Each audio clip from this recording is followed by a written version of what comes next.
Esse é o Ancapsu e nós vamos falar agora da entrevista dada pelo Eduardo Bolsonaro para a revista Veja. Tá uma entrevista muito bacana, gostei muito do tom do Eduardo Bolsonaro, se colocando como candidato a presidente alternativo, se o pai dele quiser, evidentemente, ele deixa muito claro. Aliás, a repórter o tempo todo fica insistindo nesse ponto, quem vai ser o candidato da direita? E ele o tempo todo ressalta, não, vai ser o Bolsonaro que é o candidato, né?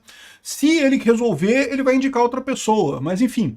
Uma entrevista muito bacana que ele deu aqui, botou uns pontos muito legais, e outra coisa que ele colocou que eu achei bacana, bom, eu já tinha falado no vídeo anterior, né, que essa iniciativa dele contra o Alexandre de Moraes cacifou ele para realmente tentar para ser candidato em 2026, caso, mais uma vez, o Bolsonaro queira isso, evidentemente, né? Mas... outra coisa que eu achei bacana foi ele referenciar o Bukele, né? Vocês sabem, eu não concordo 100% com as políticas do Bukele, mas eu tenho certeza absoluta que esse é uma coisa campeã no Brasil. O povo brasileiro quer exatamente isso, quer um sistema Bukele, quer que construa um monte de penitenciária de segurança máxima e encha esse pessoal de qualquer um que pense em cometer crime aqui no Brasil, né? Vamos entender esse caso aqui, porque eu gostei desse discurso do Bolsonaro, hein? O Eduardo Bolsonaro me surpreendeu, tá com um discurso muito bacana, e sim, com essa coisa toda, se isso der certo, se o Alexandre de Moraes for zunido do STF ou tiver que voltar atrás por conta dessa história toda, acabou criando uma figura política importante no Brasil, o Eduardo Bolsonaro. Olha que coisa, eu já tinha falado isso no meu vídeo, né, anterior aqui, esse fato do pessoal estar brigando com o Eduardo Bolsonaro por conta dessa briga com a Big Tech, liberdade de expressão aqui no Brasil, isso tá associando ele à liberdade de expressão, meu amigo. Isso é uma coisa positiva pra caramba pra ele. O pessoal tá dando de presente pro Eduardo Bolsonaro a pauta da liberdade de expressão, que é uma pauta que é cara para todo o povo brasileiro. Essa notícia foi sugerida por Esqueci um Isqueiro na Esquina da Escola, Leno Brega e várias outras pessoas. Obrigado aí ao pessoal que sugeriu notícias lá no nosso site, no visãolibertaria.com. E obrigado a você que está assistindo o nosso vídeo. Se você gosta do nosso conteúdo, por favor, deixe o seu like e se inscreva aqui no canal, né? Pois bem, a Veja fez uma entrevista com o Eduardo Bolsonaro, ele falou lá de Nova York, evidentemente lá dos Estados Unidos, onde ele está agora, acho que não é Nova York que ele está não, acho que ele está na Flórida, né? Mas ele deixou muito claro, são abusos sucessivos do Alexandre de Moraes, no caso do Bolsonaro, e o Brasil está vivendo um regime de exceção. Ninguém tem dúvida disso. Então eu vou dar um resumo aqui da entrevista dele. É lógico, vou deixar o link aqui da Veja, para quem for assinante da Veja, quiser ver o que está passando aqui. Mas basicamente o que ele fala, as perguntas da repórter são sobre, primeiro, a investigação da PGR. Ele fala, só comprovou aquilo que eu vinha falando aqui. Eu estava falando para todo mundo que estamos vivendo um regime de exceção, estamos tendo um caso de perseguição clara. E eu converso isso com as pessoas aqui nos Estados Unidos. Ele não tem poder sobre o pessoal dos Estados Unidos lá. Ele não pode mandar o Marco Rubio fazer A ou fazer B. O que ele pode é sugerir.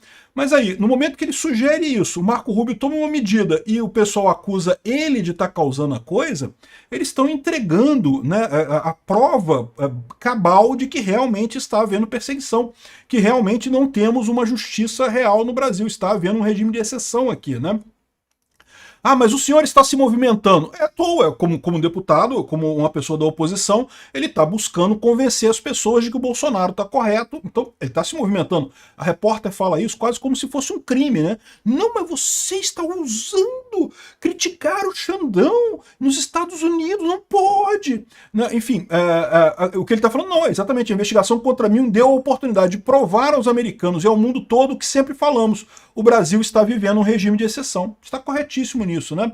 Bom, ele fala um pouco sobre o caso lá do Marco Rubio, ele diz que está muito confiante que vão haver mais sanções ao Alexandre de Moraes, não se pode falar em 100%, mas eu diria que 99% de chance de ter, e o Brasil, essa frase eu acho muito bacana dele, o Brasil deveria ter tido a decência de conseguir parar o Alexandre de Moraes. Eu tenho certeza que nessa altura do campeonato já tem muita coisa, muita gente, até que apoia o Lula, até que apoia o governo, que é de esquerda, que já concorda que, olha só, o Alexandre de Moraes foi longe demais. O Alexandre de Moraes, porra, fez muita merda, não era para ter feito desse jeito. Não tô falando de pessoas que gostam do Bolsonaro, não tô falando de bolsonarista, não. Tô falando de gente que acha que o Bolsonaro tinha que ser tirado mesmo a qualquer custo e coisa e tal, mas que, pô, que o Alexandre de Moraes foi longe demais, né?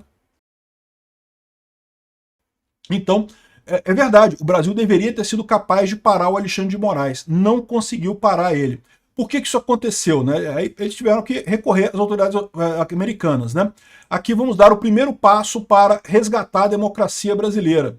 O STF hoje derruba aquilo que é aprovado para o Congresso. Não é uma democracia saudável, né? Ele fala aqui, como é que o senhor acha que deveria ser o relacionamento entre o Poder Executivo, o STF e o Congresso Nacional? A resposta óbvia. É o que está na Constituição de 88, né? E é a coisa óbvia de se falar nesse caso, né? Porque, de fato, o STF tem se intrometido em coisas do Legislativo. E por que o STF tem feito isso? Eu falo sempre aqui, a esquerda está perdendo força, a esquerda está perdendo poder. O PSDB está desesperado, porque o PSDB deixou de ter existência física. O PSDB acabou, cara. Né? A centro-esquerda do PSDB, que houve uma época que era chamada de direita no Brasil, acabou completamente. O desespero desse pessoal fez com que eles fizessem exatamente isso, né? Fossem em sentido de usar a última coisa que resta a eles, que é o STF. O judiciário é a única coisa que resta à esquerda. E não é só aqui no Brasil, não, né? Lá nos Estados Unidos também o Trump tem enfrentado esse tipo de coisa por lá, né? Então, aqui, olha essa frase dele aqui. O Eduardo Bolsonaro está assistindo uma cápsula. Eu tô brincando, tá, gente? Não tá, não. Essa frase é conhecida em meio jurídico. Aqui, ó. Há elogios à atuação do STF a partir de um conceito que tudo foi feito em razão da defesa da democracia. Né? A repórter falando isso aqui, né? Aí o que responde Eduardo Bolsonaro? Todo ditador diz defender a democracia ou um bem maior. É exatamente, é o que eu falo, amigo. Todo ditador, todo, entre aspas, defensor da, entre aspas, democracia, é, por definição, um ditador. Porque a democracia é o império da lei sobre os homens. A lei guia o que os homens fazem. Você, sendo um juiz, você não pode ir contra a lei. Quando um juiz começa a ir contra a lei para dizer que não, mas eu tenho que fazer isso aqui porque eu tenho que salvar a democracia. Não, meu amigo, você está acabando com a democracia, você já destruiu a democracia. Ou a democracia sobrevive por suas próprias pernas, ou ela já acabou, ela nunca existiu, ela já acabou, já está condenada. O que o Alexandre de Moraes está fazendo, ele é um ditador, evidentemente, né? Ele pode ter ouvido isso aqui no Ancapsul, se ouviu, eu fico com muito orgulho. Se não foi isso, é um conceito que é conhecido em justiça, esse tipo de coisa. Isso que eu estou falando para vocês não é nenhuma novidade nos meios jurídicos, esse negócio de dizer que o defensor da democracia, né, o salvador da democracia, é um ditador, isso é normal, né? É só ver os livros de história. Qual a sua opinião sobre a grande acusação sobre o seu pai, que é a tentativa de golpe, né? E ele sacaneia aqui, fala que não, lógico que não, Ah, não houve golpe? Caraca, bicho, é impressionante como é que ainda tem gente bitolada na imprensa tradicional socialista achando que teve golpe, coisa e tal, né? E ele fala a coisa óbvia, né? Como é que você vai dar um golpe no dia 8 de janeiro? Que lógica tem isso? O Bolsonaro, um mês antes, ele tinha os comandos das Forças Armadas, ele era o presidente, podia dar ordem, podia mandar a Força Armada fazer alguma coisa, não mandou nada. Para que queria? Depois que ele saiu, no dia 8 de janeiro, sair do Brasil e mandar o pessoal dar um golpe em Brasília. Ah, porra, para com isso, não tem lógica nenhuma esse tipo de coisa, né? Aqui, ó, mas há elementos de investigação que mostram que um grupo de militares estava planejando, inclusive, o assassinato. Ah, porra, que conversa de aloprado pelo celular, não tinha plano nenhum nessa história. Mas mesmo que tivesse, é coisa que não chegou no Bolsonaro. O Bolsonaro não tinha nada a ver com isso. Ah, tinha lá o Kid Preto da vida que resolveu achar que ia matar Alexandre de Moraes. De novo, aloprado, porque gente profissional não vai ficar mandando planozinho de mandar matar as pessoas por WhatsApp, né? Não tem esse negócio, né? Mas se teve isso, foi gente aloprada fazendo. O Bolsonaro não teve nada a ver com isso. Que história é essa, né? E aí ele lembra aqui, ó, no meu inquérito, adivinha quem é o relator? Alexandre de Moraes. É o mesmo cara, é tudo, meu amigo, é tudo Alexandre de Moraes. Ele está virando o secretário-geral do Partido Comunista do Brasil. É o cargo do Stalin lá na Rússia. O Stalin nunca foi presidente da Rússia. Ele era o secretário do Partido Comunista, mas ele era tão duro, mandava matar todo mundo, mandava perseguir todo mundo, que ele mandava. Era o cara que controlava a Rússia, né? Foda-se. Ah, tinha outro cara lá que era o presidente da República. Não interessa, é alguém que ele escolheu lá, que foi pro lado dele. Está mais ou menos nesse esquema no Brasil, se vocês não perceberam, né? Aí o pessoal começa a jogar casca de banana para ele, querendo que ele diga quem que o Jair Bolsonaro deveria escolher como candidato em 2026, né? O que é uma sacanagem, porque, de novo, o Bolsonaro já disse, o candidato sou eu sou o candidato em 2026. E aqui, ó, o senhor tem planos de voltar? Sim, agora para voltar ao Brasil a gente vai ter que ter uma segurança mínima de um ambiente onde um deputado vai poder falar e não ser investigado como eu estou sendo agora. Verdade, né? Pensa em ser candidato a presidente da República? Obviamente, se a missão for dada pelo meu pai, eu vou cumprir. Meu nome já se figurou até em algumas pesquisas, né? Ou seja, olha só, boa notícia isso. O Eduardo Bolsonaro está deixando claro que pode ser o candidato do Bolsonaro. E, de novo, o que eu estou falando para você, dependendo de como terminar essa história toda, desse imbróglio todo do governo Trump com o Alexandre de Moraes, se cacifou plenamente, meu amigo. Pô, ganhou meu voto satisfeito do Eduardo Bolsonaro. Com certeza. Agora, ele diz aqui, ó, mas eu acho que em uma democracia normal, quem deveria ser candidato é o Jair Bolsonaro, que inclusive lidera as pesquisas. Aqui, ó. Qual a sua visão econômica para o Brasil? Bolsonaro e Paulo Guedes. Pô, excelente, Paulo Guedes. Paulo Guedes é sossa? É meio sossa, tá? Tem umas coisas meio sossa do Paulo Guedes, mas ainda é muito melhor do que o Haddad, no final das contas, né? Quem seria seu ministro da Fazenda? Certamente não seria alguém da linha do Haddad. Aqui, ó, outro ponto, aqui, ó, isso aqui é outra coisa que eu acho que ele teria uma condição. O Eduardo Bolsonaro tem pinta de durão, tem um cara que pode dar essa visão mesmo do Bukele aqui, ó. Outro ponto muito importante na vida do brasileiro é segurança. O senhor teria um projeto nessa área e ele fala justamente sobre os presídios de El Salvador, sobre a proposta do Bukele lá em El Salvador. Eu não vou repetir aqui o que eu penso sobre isso. Eu acho que construir presídio eu acho ótimo, ter forças de segurança eu acho ótimo, mas eu acho meio temerária o fato de que o Bukele afrouxou alguns controles da polícia para permitir prender com mais facilidade as pessoas lá em El Salvador, né? Não me entenda mal, o pessoal de El Salvador, eu tive lá em El Salvador, eu vi com os meus próprios olhos, eu conversei com as pessoas, segurança absoluta, todo mundo ama o Bukele lá, justamente porque ele resolveu o problema da segurança, só que, é o que eu falo sempre nessa situação, isso é muito feliz para todo mundo que está do lado de fora, mas e o cara que era inocente e está preso lá no presídio de forma injusta? Para esse cara não tá boa a coisa. Então isso é o que eu tenho um certo medo desse relacionamento aí do Bukele. Mas, de novo, eu sempre deixo claro, isso daqui é um projeto campeão para o Brasil, meu amigo.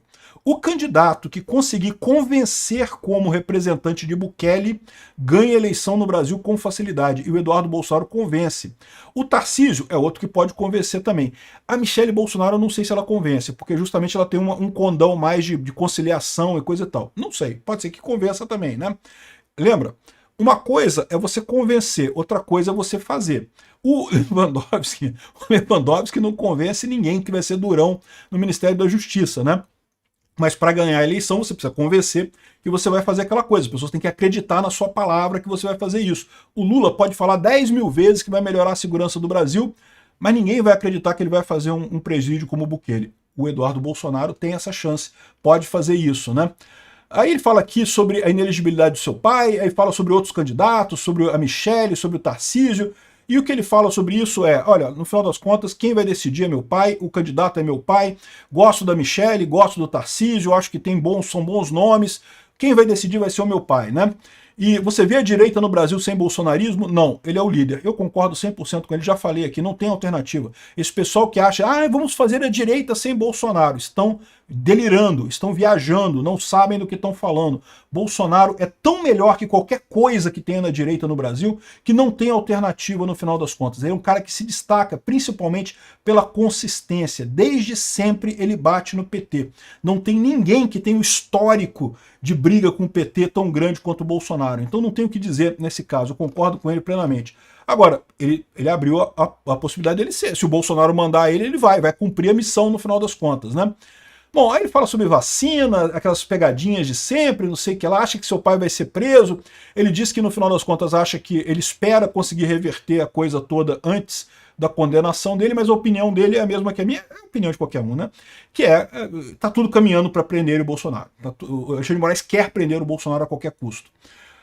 Enfim, ainda perguntaram a questão do cabo e do soldado, né? Que é uma sacanagem, porque ele estava fazendo aquilo num curso para alunos de cursinho, que ele dava aula de cursinho, você fez uma piada com o pessoal numa aula e tomaram isso como se fosse uma declaração formal dele, um absurdo, né? Vão usar isso contra ele? Vão usar. Pode não ser nem ruim, né? Porque o STF tem feito tanta merda, mas tanta merda, que daqui a pouco essa frase dele criticando o STF nem vai ser uma coisa ruim no final das contas. Obrigado por assistir o vídeo até o final.